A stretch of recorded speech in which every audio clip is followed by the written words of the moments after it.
Right, shalom, shalom.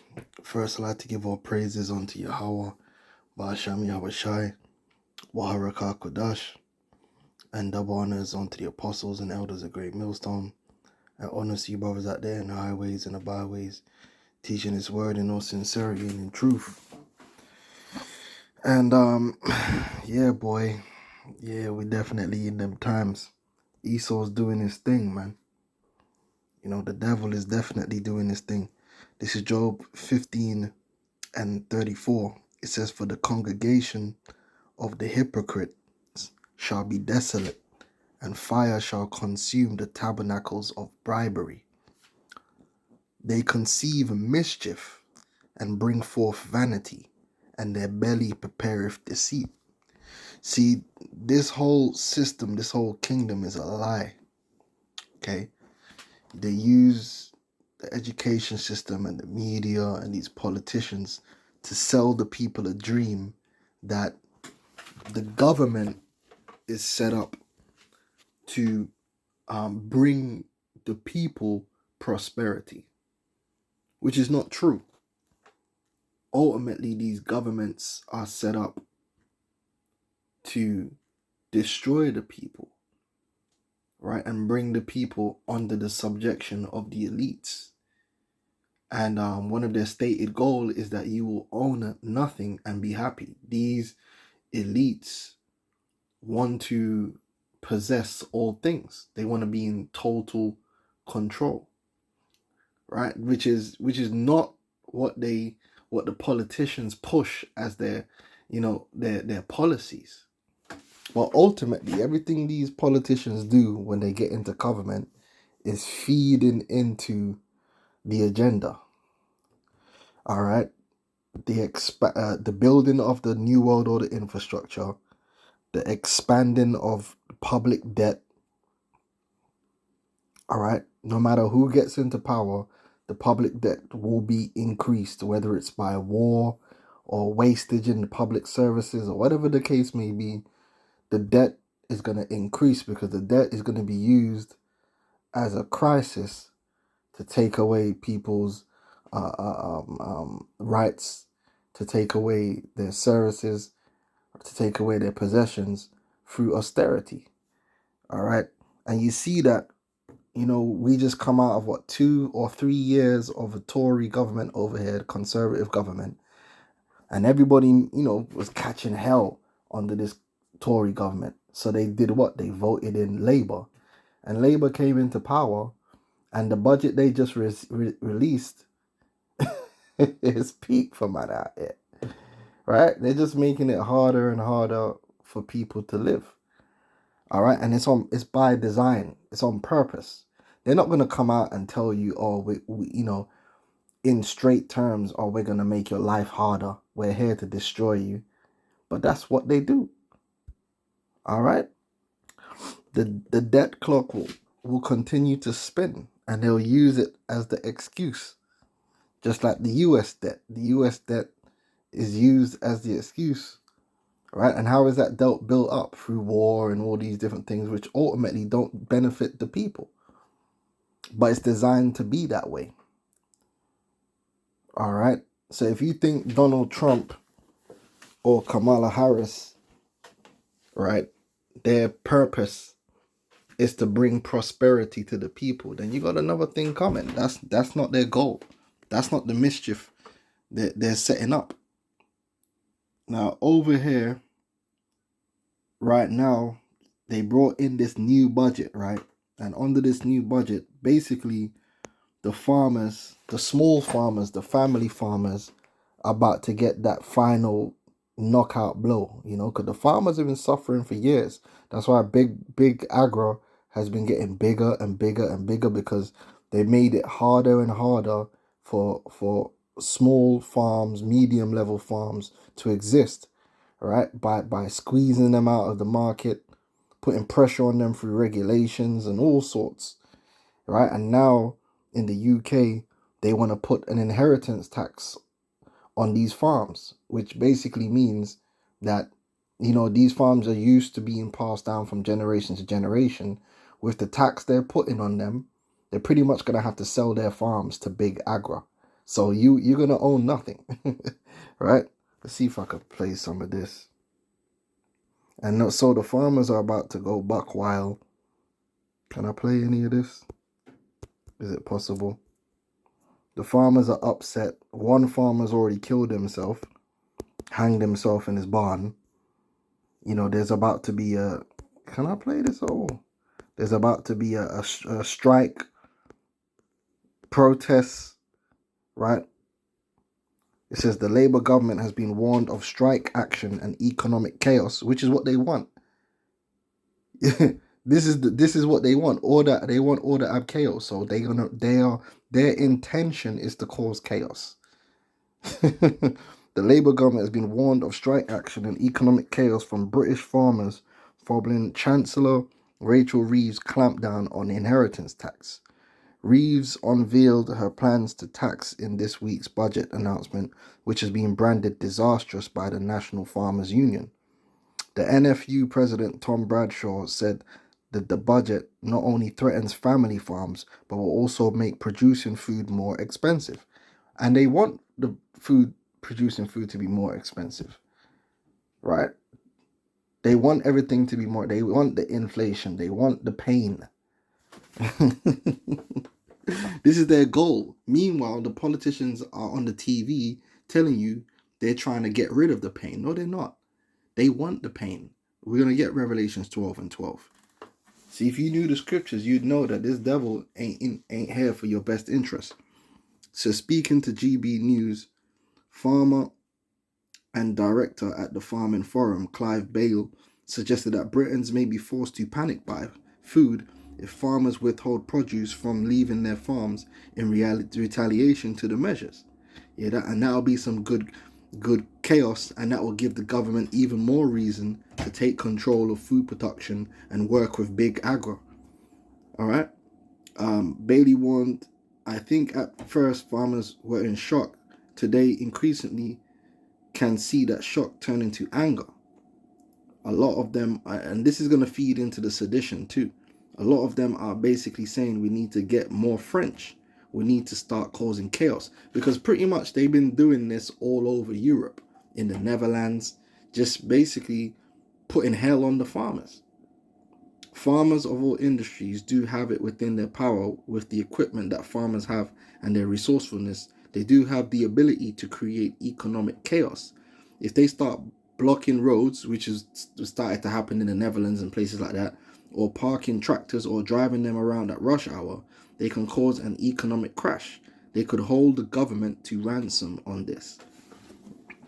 However, Bailey made clear that although many farmers are angry at the changes to inheritance tax, they have no desire to punish or inconvenience the public.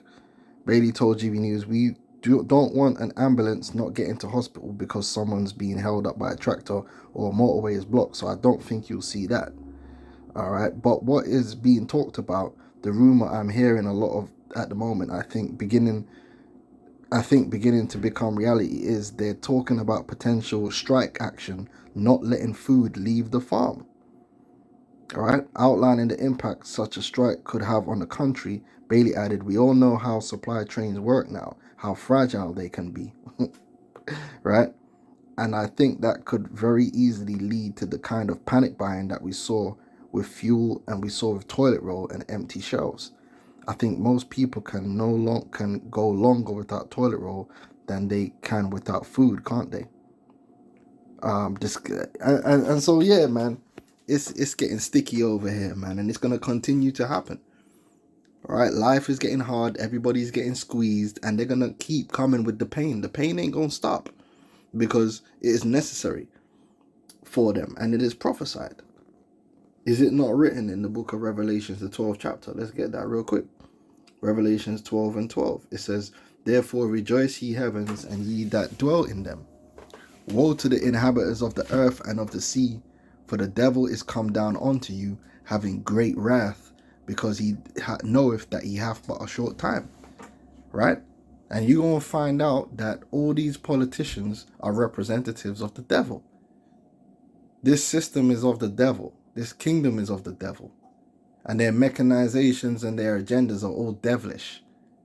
they're not for you. Especially for you Israelites. If they're not even for their own people, how the hell are they for you? They're putting hell on their own people now. It's crazy. Now, if you want to learn a little bit about what's happening with these farms, this is a good video right here, the end of Family Farms, new tax threat, by Richard Wheelwright, and he goes into it. Because most farmers, especially family-owned farms, these people aren't rich. They have a rich asset, which is the land and the assets that they possess on the farm, but they're not cash rich. They don't live rich lives. All their money is in the farm, and farming isn't as lucrative as most people would think. These people are not living like rock stars, you understand? They can't afford what these men are doing to them. That's why they're going to have to sell or riot or do whatever the hell they're going to do. All right, so you can go, I'm not going to play the whole thing, but let me see if I can catch. I'm going to have to find 20%. This is where the frightening part comes in. Remember, everything's in assets. Yeah, they don't have cash. So if you're doing inheritance tax and they're appraising your estate and your estate is worth, a few mil, 10 mil or whatever, because I don't know if anyone's ever played Farming Simulator, but all the equipment and all that is very expensive. Farming is expensive work. A lot of farmers are already in debt in order to invest in the equipment they need to farm. And now you're telling them that when they go to pass the farm on to their family, because the way farming works is you pretty much invest most of your money back into the farm. All right, it's a way of life. It's not really even about the money for these people. It's a way of life. Now you're telling them, well, boy, how am I going to find the cash to pay the inheritance tax without selling the farm? We don't make cash. We make a living as farmers. And it's just horrendous. So anyway, family circumstances, if they change, how am I going to find that sort of cash? I'm going to use our farm as an example. Like I said, I'm not a valuer. It's just a rough estimate, just figures pulled off my head, really. So, if our farm's worth 5 million or 6 million, let's call it 6 million for round numbers. Now, some people might hear that and say, oh, they're rich. And that's because most people are so down bad that they think that if you own a farm that's worth £6 million, you're rich, because they don't understand how money works. You can have an asset that's worth 6 million and still be living like paycheck to paycheck. Most farmers are not, trust me when I say, they're not living well. All their wealth is tied up in an asset that is not liquid. Yes, if they sold the farm, they would have some money in their pocket, but they don't do that because they're living off the farm. They're making a living, like he said. So it's not like they got a farm that's worth 6 million and then they got £4 million in the bank. They don't have that kind of money. The profit margins on running a farm are very small. Trust me, I've played Farming Simulator. That's what opened my eyes. So these farmers might have a farm worth £6 million. So where they gonna get the 20% from to pay the tax? They ain't gonna be able to do that, and they know they're not gonna be able to do that because it's all by design. Worth that, but if it is a pretty average sort of farm, including your arable farms and your dairy farms and some of the really big farms across the board, and the smaller farms as well.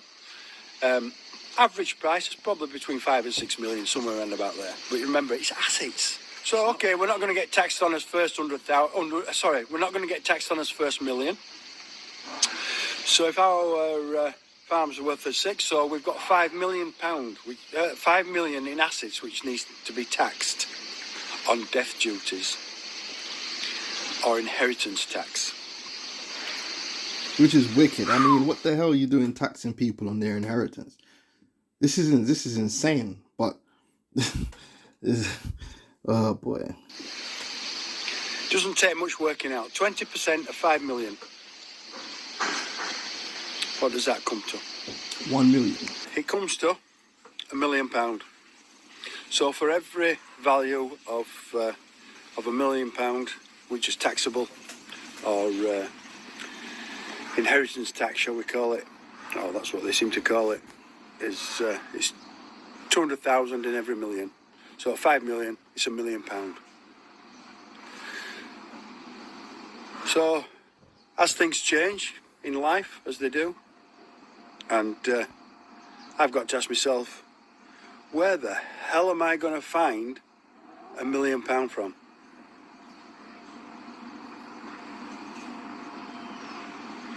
It certainly doesn't grow under my feet.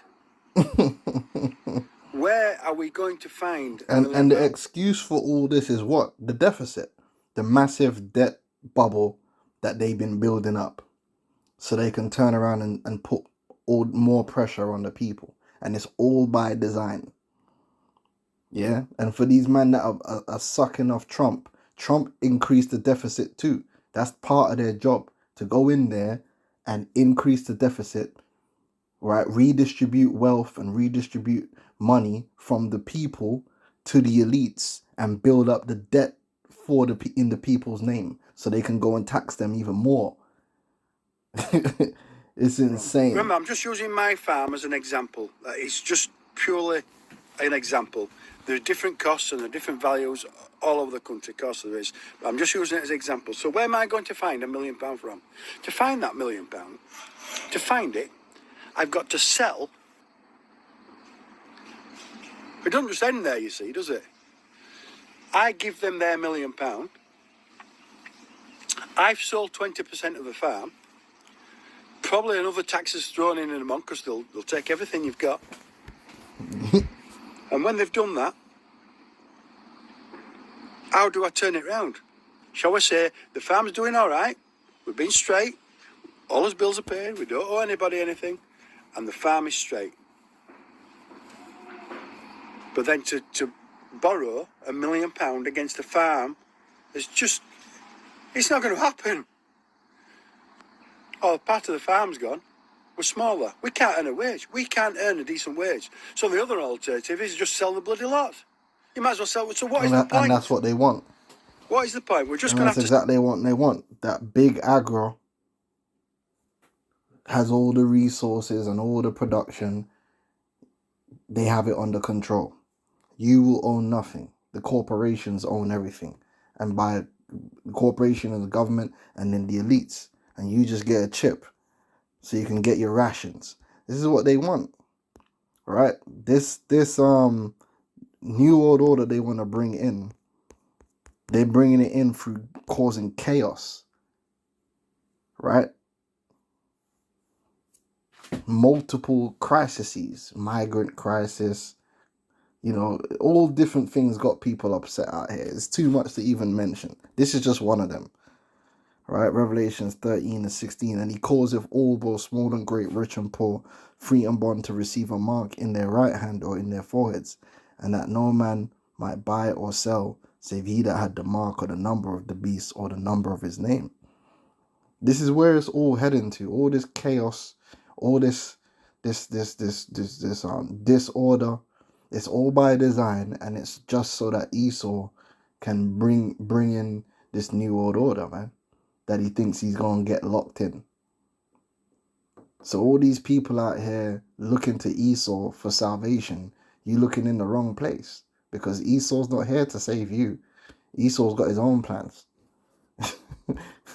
Esau's got his own plans going on. Afternoon. How are we? Yeah, I've been quiet for a few days. That's a proper farmer, mate. This guy sound like he from the Shire, man. This man don't live nowhere near London, trust me. These men are out here in the Shires, man. Farming. Farmer Joe. It seems over, really. I think like a lot of farmers, of what our illustrious leaders are fucking doing. One thing I have been thinking about, the trouble with the farmers. See, we're always in the background, aren't we? Do you remember with the pandemic? And they were announcing only essential workers go to work. What the fuck are we then? Really? What the fuck are we? What are the people that grow your food? In the background. We don't say boo to a goose most of the time. We accept. That's what we are fucking good at, accepting things. We accept all the crap in these fucking milk contracts that we have. And let's face it, it's an open... That's something that the farmers have been crying about for years. These big major supermarkets who set up basically set up a monopoly at the top, right? So there's no real competition for the price of milk, and they drive the price of milk down so low that the milk farmers barely make any money. Even I actually worked in a dairy, and I was surprised to find out that even the dairies don't really make money from the bottling of the milk itself and selling the milk. The milk is like a loss leader for these supermarkets and these dairies. They make money from the double cream, that the fat that they take out the milk. I worked at a dairy, and I was surprised to know that the actual milk itself doesn't make no money, and they've been putting the milk farmers under stress for years. So this is just adding to that. Contract. They change it whenever they feel like, to whatever suits them. And we just accept it. And we just accept all these rules and regulations, which is always never in our favour. And I think the British public have been pretty much the same. We accept things. We're told, you've got to do it. They'll pass laws to force you to do it. So there's these wankers in Westminster. They forget who. See, and this is where sedition is going to come into it, because as they're putting more and more pressure on the people, there's going to be people that are basically going to be like, to hell with the powers that be, to hell with these politicians, to hell with their rules, their regulations, to hell with these corporations, and they're going to fight, and that's going to cause chaos as well. They are fucking working for. You see, there's the misconception. These politicians don't work for the people. You read Noam Chomsky's book about manufactured consent, you would know that the specialized class don't work for the people. The specialized class work for the owners of society, which is the elites. They don't work for the people. They don't serve the people. That's a lie. That's the hypocrisy. That's the act that they put forward when they're giving their grand speeches. But if you actually read in between the lines, you would know that really they're not here to serve the people. They're here to serve their masters, which are the elites. And the elites ain't for the people's benefit. All right? When David ruled Israel, he ruled Israel for Israel's benefit. Moses ruled Israel for Israel's benefit. Esau, his elites don't rule for the benefit of the people. They rule for themselves. All right? And that's why the scripture says when the righteous are in authority, the people rejoice. But when the wicked beareth rule, the people mourn. Because what will the wicked do? Oppress. They will oppress, they will lie, they will steal, they will kill. All right? They will deceive. All right? They will commit fraud. They will work mischief and vanity. We read it. For us, that's how it should work, and that's how it was supposed to work. They represent us, the people. And that's why you got these morons. A lot of them are gassed up, you know, because they drank the Kool-Aid, and they think that a vote for Trump is a vote for the people, because they're stupid, because they're retarded, and they're the worst ones.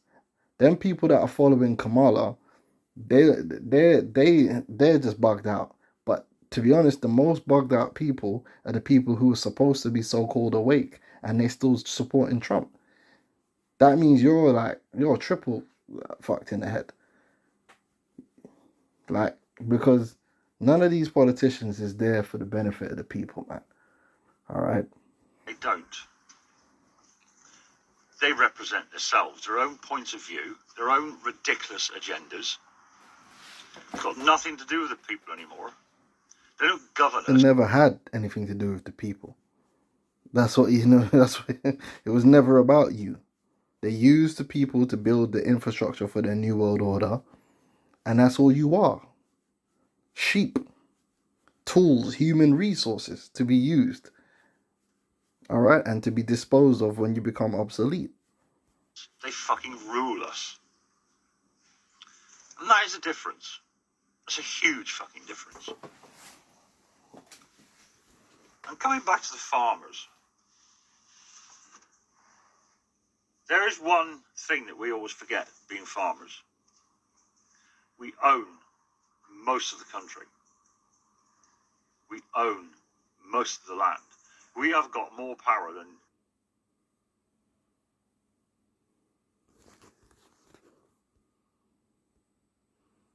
Okay. All right, well, that don't want it yet. So they're talking small. Oh, we actually realise. okay. If we decided to start flexing our muscles Mm-hmm. and saying, fuck you, we're not doing it anymore. No, we're not accepting that. I would dearly love to see us say, that's it. Fuck it, we'll go on strike for a few days. No food. The only people that get food, the only establishments that get food. And this is exactly what they want, because through that chaos, they can come down with more draconian laws. You understand? The hospitals. Fuck everybody else. You want to mess with the farmers, then let's fucking mess with the farmers. We're always these mild-mannered people that work fucking tirelessly all the time. Rain, shine, fucking freezing cold, boiling hot. All this legislation and fucking red tape they keep throwing at us. You can't do this, you can't do this. You've got to tick all these frigging boxes to prove that you can actually do the job. So I don't know. What do you think? Is it time that we said bollocks? You know, that spirit of sedition is definitely in the air. You know, and it's coming from all different areas, man. You know, the people are getting fed up. I said bollocks. Hey, yo, man. Yeah, man. This is beautiful, man. It's definitely going down. You know, all over the place, man. There's too much. It's too much going on to cover it all. This is 2 Ezra 15 and 16. It says, "For there shall be a sedition among men, and invading one another. They shall not regard their kings nor princes, and the course of their actions shall stand in their power." So there's definitely a segment of society that's going to play that role, that are going to say, look, enough is enough. And they're going to clash with the powers that be. All right. It says, "A man shall desire to go into a city and shall not be able, for because of their pride the city shall be troubled. The houses shall be destroyed, and men shall be afraid. A man shall have no pity upon his neighbor, but shall destroy their houses with the sword, and spoil their goods because of the lack of bread, and for great tribulation." So these things are it's getting closer and closer. And there's gonna be events that happen that are gonna add ridiculous amounts of fuel to the flames. November the 5th could be an event, January the 6th, whatever. There's gonna be events that are gonna fan the flames of chaos, man. But that's all right, because it's all prophecy. The time of Jacob's trouble. Time of Jacob's trouble, man. The MOTB, World War III, and the coming of our Lord. This is what has to happen. You know, and Esau, he plays a big part in these prophecies coming to pass. Revelations 12 and 12. He by design is gonna usher in the end of his own kingdom, because he thinks he can control the chaos and to manifest his own will. But no, it's the will of the Lord. The scripture tells you the counsel. Let's get that. The counsel of the heathen, thrown headlong. Like, who do you think you are, man? Job 5:13, he taketh the wise in their own craftiness, right? Because this is all craft. The immigrant crisis and all the, the culture clash, the xenophobia, all these different things that we see, the gender war. You got these red pill agents, then you got the bitches on the other side, and they're just there online, just doing the same podcast on repeat, saying the same stupid points over and over and over again. For what reason? Because they want a gender war. They want race, they want confusion, they want chaos in every area. That's why even in the politics, they keep talking about race and gender. Oh, white men should vote this and black women should vote this, and they're like, if everyone's supposed to be an American, then why are you splitting people up into groups and turning them against each other? Just think about that. It's all by design. It's all witchcraft to have the people divided because they believe in divide and conquer, the gender war.